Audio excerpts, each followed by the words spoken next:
everyone for coming. This isn't a wake.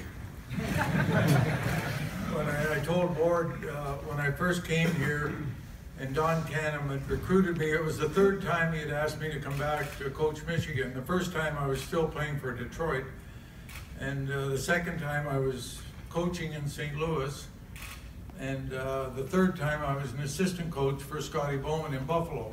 And it seemed like it was the right time. And so I made the move, and I told him I left a job making $85,000 to take a job for $40,000, and I thought, did I get my MBA at Michigan to make a decision like this? But it was the right thing to do, and I loved Michigan. I loved the experience I had, and I thanked Al Renfrew and Don Canham and Don Lund and all the staff that recruited me to come back.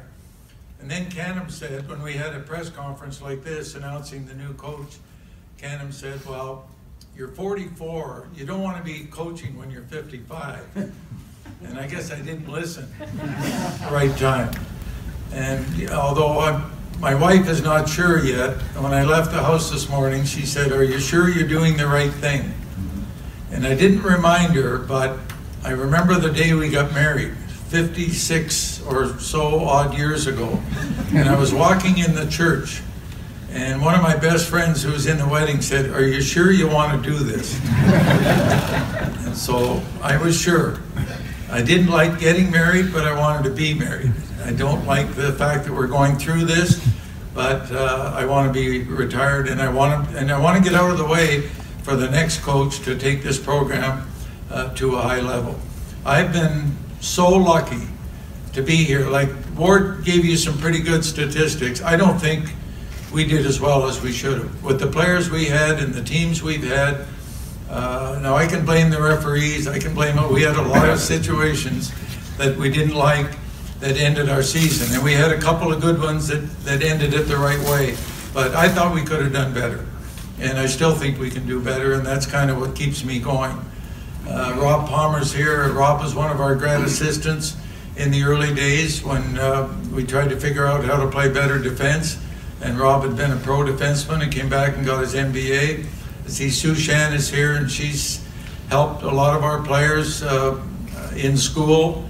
And I've had a great list of coaches and staff. And Ian Hume has been here forever, and good for him. And Ian, I value our friendship, and I know you'll do a good job in the upcoming years. So we've got a list of them. I remember my first athletic director was Don Canham, and then he left, and in came Bo Schembechler for a short time. And Bo took the job because he didn't want anyone else to have it. And it was good for him. And he made that big change in the basketball Final Four, if you remember, when he found out that Bill Frieder was going to take a job with Arizona State. And so he changed basketball coaches right in the middle of the Final Four and put Steve Fisher in, and we won it all. Great memory from Bo.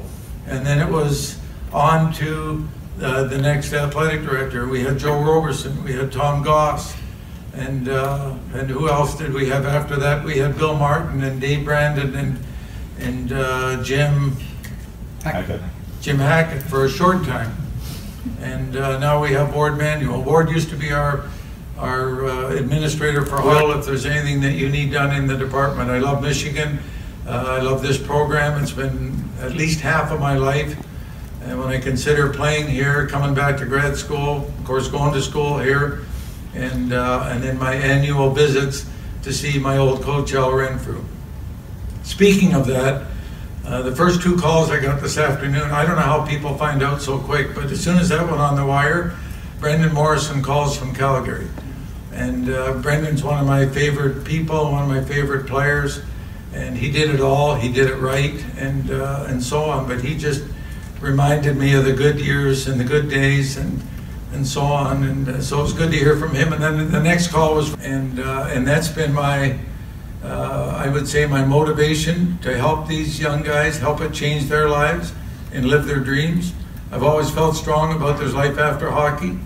And even when we were in the Stanley Cup and we won the Stanley Cup and we were in the parade, 2 days later I was in grad school in the B school, And it was the best day of my life, that day, not the day that we won the game, not the day that we were in the parade, but the day I was in class, and I knew I could take care of myself. There were only 6 teams. It was a cutthroat business, not that it isn't now, and there was no money in it.